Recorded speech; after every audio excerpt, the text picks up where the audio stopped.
Hello, c'est Florence. Je suis mentor au service de ton évolution spirituelle. Je t'accompagne pour que ta vie soit alignée aux élans et fréquences de ton âme. Bienvenue dans le podcast des magiciennes, le podcast pour révéler ta magie et ton essence divine et habiter ta vie.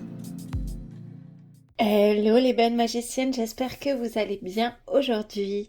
Aujourd'hui, j'ai envie de vous partager dans cet épisode quelque chose qui me semble vraiment important et qui est en lien avec le grand jeu de Mademoiselle Lenormand. Vous le savez, je suis celle qui, dans la francophonie, transmet autour des enseignements alchimiques du grand jeu de Mademoiselle Lenormand et du tarot. Je suis vraiment spécialisée là-dedans et dans l'accompagnement à incarner sa spiritualité. Puis, ça fait quelque temps que je me dis que ce serait vraiment intéressant que je puisse venir vous partager comme ça des pépites que l'on retrouve dans le grand jeu.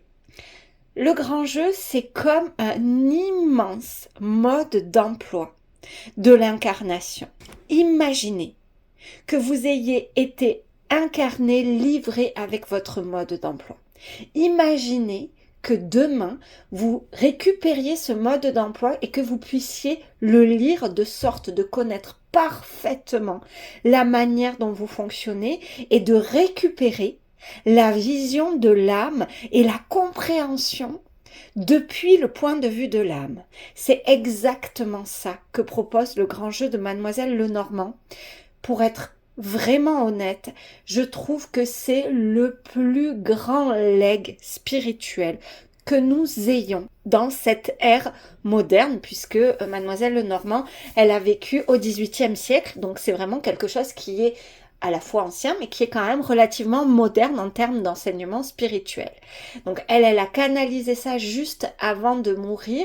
Elle a créé ce jeu de 54 cartes qui est absolument fantastique. Et aujourd'hui, je veux vous parler d'un enseignement. Je tire comme ça juste une pépite sur les milliers de pépites qu'il y a à l'intérieur de ce jeu et je vais vous la partager. Cet enseignement, il est en lien avec la clé zodiacale du Scorpion. Le Scorpion, c'est un signe zodiacal qui invite vraiment à plonger dans ses profondeurs pour aller à la rencontre de sa puissance.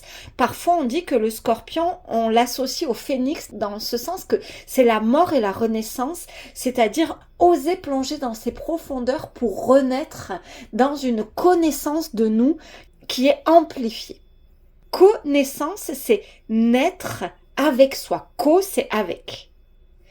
Et la reconnaissance, c'est naître à nouveau comme ressuscité dans cette connaissance de plus en plus grande de soi-même.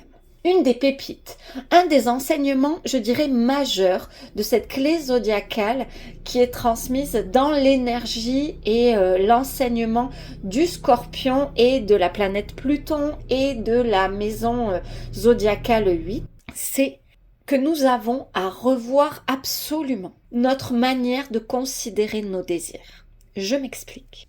On a reçu une éducation qui nous pousse à scanner, checker, avoir un double regard sur nos propres désirs. C'est-à-dire qu'on va avoir un désir et puis après on va regarder est-ce qu'il est suffisamment consensuel ? Est-ce qu'il est suffisamment bien adapté ? Est-ce qu'il est suffisamment en lien, aligné à notre communauté, notre culture, notre société, notre culture familiale, notre culture sociétale, la culture de notre, parfois, rang social, la culture de notre communauté, quelle qu'elle soit.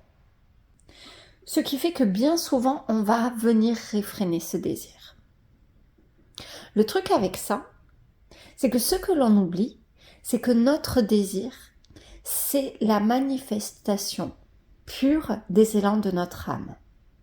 Seulement, il faut que tu imagines que ce qui descend dans ton cœur, quand ça arrive dans ton cœur, c'est pur. Sauf que depuis que tu as grandi, depuis que tu as évolué dans cette vie, tu as construit des sortes de protections, comme des couches entre ton cœur et ton intellect. Et donc ce désir, au fur et à mesure où il va traverser ces couches, il va se teinter de ces couleurs, de ce qu'il y a, de l'énergie qui est présente dans ces couches. Et ces couches, eh ben, elles sont égotiques. Qu'est-ce que ça veut dire égotique? Ça veut dire que tu as mis en place ces couches pour éviter de souffrir. Tu sais, c'est comme si tu avais mis des sortes de couvertures ou de couvercles, histoire de ne pas souffrir, histoire d'avoir le sentiment de protéger ton cœur. Ça peut être en réaction à des blessures, ça peut être parce que tu as accepté des croyances qui, à la base, n'étaient pas les tiennes, mais comme on t'a dit que c'était comme ça qu'il fallait faire, comme on t'a dit que c'était comme ça qu'il fallait penser, qu'on a pu te dire, une fille, elle doit pas dire ça, une fille, elle doit pas faire ça, les gens bien, ils font pas comme ça, c'est super vertueux de pas prendre trop de place, il faut d'abord penser aux autres avant de penser à soi, tu sais, toutes ces choses que tu as adoptées parce que toi, ce que tu as envie, c'est d'être quelqu'un de bien. Et que tu as envie, depuis que tu es enfant, d'être reconnu et accepté par ton clan. Ça, c'est quelque chose qui est présent dans ton système nerveux. Il n'y a pas ni à le rejeter, ni à le juger. C'est juste que dans ton système nerveux, il y a une mémoire qui dit, quand je suis acceptée par mon clan, ma survie est garantie. Ou du moins, ma survie est protégée, alors que quand je suis rejetée de mon clan, ma survie, elle est vraiment mise à mal.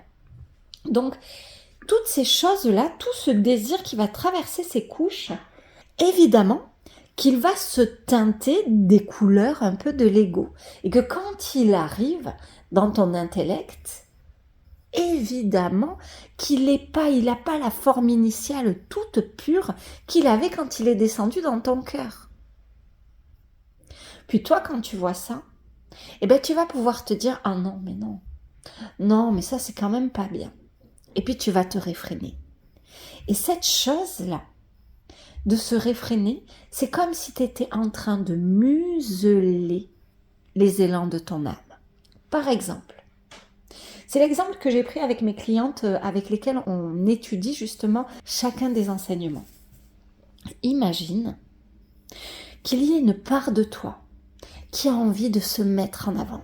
Et tu sens, tu sais, quand tu parles avec des gens, que tu as envie d'être reconnu, que tu as envie de te mettre en avant, que tu as envie que les gens te regardent, que tu as envie que les gens t'écoutent. Mais il y a cette part de toi en toi qui dit, mais ça, c'est pas bien. Ça, c'est l'ego. Mais tu as envie de te mettre en avant parce que c'est la petite fille en toi qui veut être reconnue, puis il faudrait que toi, tu te reconnaisses. Mais tu as envie de te mettre en avant, mais ça, c'est pas vraiment bien parce que il faut que tout le monde ait de la place, sinon c'est pas juste pour les autres. Et puis, ce que ça va entraîner chez toi, c'est comme un élan de te refermer, de ne pas faire trop de bruit, d'être lisse, pour justement ne pas faire des vagues, parce que faire des vagues, toi, t'as enregistré que c'était quelque chose de pas bien. Sauf que tu le sens, que tu as des projets où tu as envie d'être sur le devant de la scène, où tu as envie de diriger des gens, de leur montrer, de les guider, peu importe. Et puis tu vas t'empêcher de ça. Tu as envie de montrer aux gens, tu as envie de leur donner des directions, tu as envie de les aiguiller, tu as envie de les guider, tu as envie de fédérer. Puis tu te dis, non, pourquoi moi? Mais il y a en toi un désir qui est peut-être pas « je veux être devant », je veux qu'on me voit plus que les autres, mais qui vient d'un élan de ton âme. Et si tu juste le réfrènes en te disant ça c'est pas bien, c'est comme si tu étais en train de museler, de te couper d'une partie de qui tu es. Ce qui va être intéressant de mettre en place, plutôt que de te museler, plutôt que de juger ça, c'est de remonter à la pureté de ton désir. C'est vraiment de remonter à qu'est-ce qui anime ça chez toi. Quelle est la raison pour laquelle tu as envie de faire ça? Qu'est-ce que tu as envie de ressentir en vérité? Qu'est-ce que cette chose-là, si tu faisais ça, qu'est-ce que ça te permettrait de ressentir?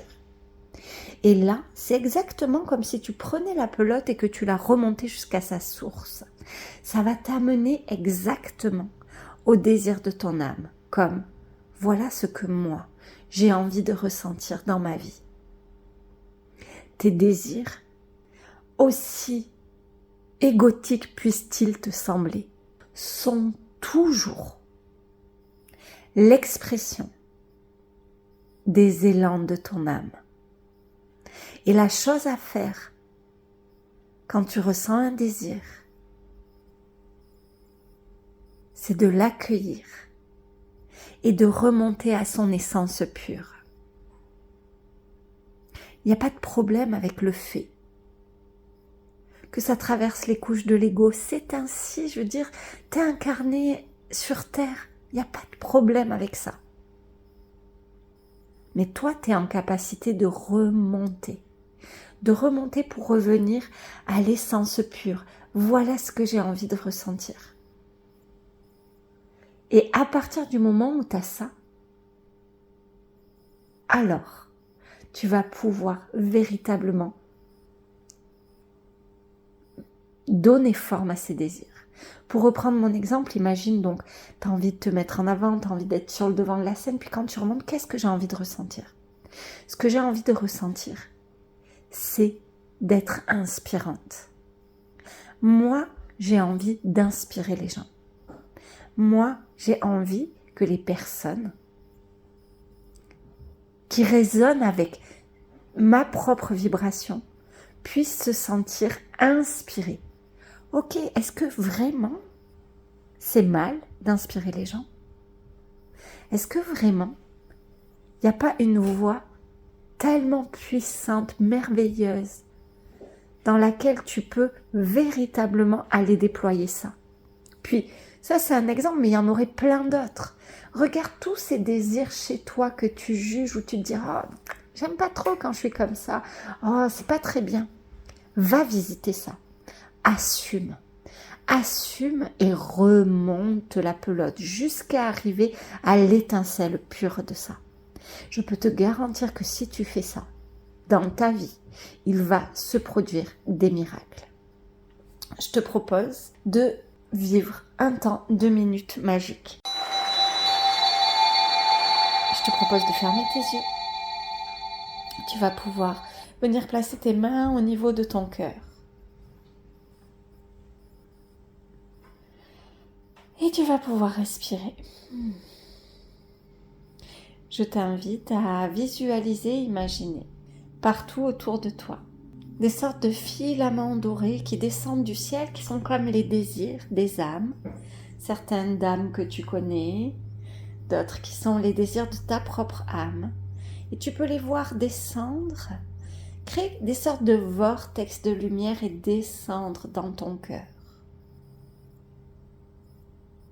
L'espèce sacrée de ton cœur est un peu comme un écrin pour ses désirs, un peu comme une boîte au trésor, un coffret, pour accueillir ces énergies tellement précieuses qui permettent de manifester le divin sur la terre. Et j'aimerais avec moi que tu puisses t'engager à être la gardienne de tes désirs, celle qui leur donne forme, qui en prend soin, qui les chérit, parce qu'ils sont l'expression du divin. Allez, tu peux prendre une grande inspiration et vraiment poser cette intention. Je m'engage à être cette gardienne. Et tu peux ouvrir tes yeux, tes oreilles.